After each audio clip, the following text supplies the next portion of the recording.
ازيكم يا حبايبي؟ عاملين ايه؟ اخباركم؟ يا رب تكونوا بخير ان شاء الله. طبعا بما ان احنا بنتكلم عن البدايل، فطبعا من الحاجات المهمه جدا الناس اللي هم عشاق مايويه هيعرفوا اللي انا بقوله ده ايه. طبعا ده يعني بديل الاريال، فده من الحاجات المهمه جدا اللي ست البيت ما تقدرش تستغنى عنها. طيب كمان مش عايزين ننسى نديله حقه. الحاجات دي من الحاجات طبعا اللي هي برضو من ضمن المقاطعه، فده بديل لبرسيل. يا ريت نركز في الحاجات دي ونتكلم مع بعض وتقولوا لنا اللي احنا بنقوله ده صح ولا لا. الناس اللي بتستعمل الفنش، فده البديل بتاعه. طبعا خالي من الكرور وحاجات فعلا بتجارب، وانتوا هتجربوا وهتعرفوا اللي احنا كل كلامنا بيبقى مصدق، لان منتجات مايويه خصيصا في الحاجات اللي زي المنظفات والمساحيق والحاجات دي كلها، هي عروضها وحاجاتها ومنتجاتها قوي جدا جدا جدا. كمان عايزه اقول لكم على سيكريت، ده بقى غني عن التعريف. تعالوا نقول مع بعض قد ايه ده بتقدري تستفيدي بيه ايه.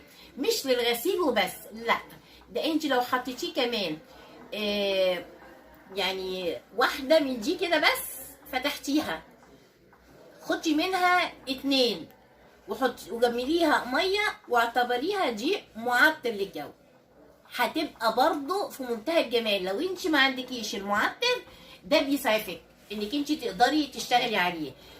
ده بيسعفك كمان في حاجة كمان، لو حطيتيه في وانت بتمسحي البلاط عندك في بيتك، يعني عايزه اقول لك ليه اكتر من استعمال. وطبعا نازل منه نوعين، وكل ده انت بتاخديه من اختيار حضرتك. كمان مش عايزه انسى، يعني بصراحه لهلوبه دي غنيه عن التعريف. بجد انا من الناس اللي انا بعشقها جدا جدا جدا. هتقولوا لي بتستعمليها في ايه؟ عايزه اقول لكم عن نفسي انا، لو انت عندك فضه بتحطيها وتغسليها بالفضه، اللهم بارك، شوفي الفضه بتاعتك بتحصل ايه. احيانا الذهب بتاعنا كمان بتبقي محتاجه ان بيبقى فيه بقايا كده جوه الذهب، لو متفرق بتحطي منه وتغسليه، اتفرجي على شكله هيبقى ايه. طب انا ما قلتش بقى كمان ايه، ما قلتش النجف، ما قلتش كمان انك انت لو عايزاه تحطيه برضه في الغسالات العاديه او ممكن تغسلي بيه سجاد. كل ده انا ما قلتلوش، لسه بقول كل الحاجات دي ليها اكتر من استهلاك واستعمال. اللهلوبه بجد انا كمان بغسل بيها المواعين، بغسل بيها السجاد. اي حاجه تخطر على بالك ما تبقاش موجوده عندي لازم استعمل اللهلوبه دي بتساعدني على حاجات كتيره جدا جدا، وفعلا اسم على مسمى، يعني لهلوبه وهي فعلا لهلوبه. فانا عايزه اقول لكم ميزه مايويه ان المنتج بتاعها ممكن تستفيدي بيه اكتر من حاجه، ما يبقاش مثلا هو نازل ده للغسيل وبس، لا بيبقى ليه استعماله اكتر من حاجه. ده كمان بيبقى دورك انك انت لما تقري كل حاجه مكتوبه على المنتجات بتاعت مايويه هتعرفي قد ايه فعلا انك انت ممكن تستفادي منها.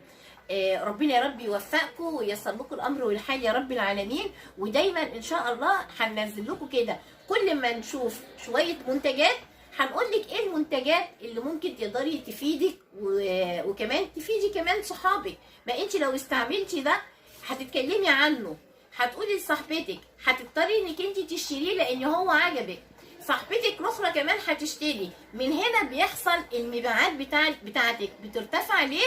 على اساس الجوده بتاعتنا عاليه جدا، ومايويه طبعا غنيه عن التعريف. ربنا يا رب يوفقكم وييسر لكم الامر والحال، والسلام عليكم ورحمه الله وبركاته.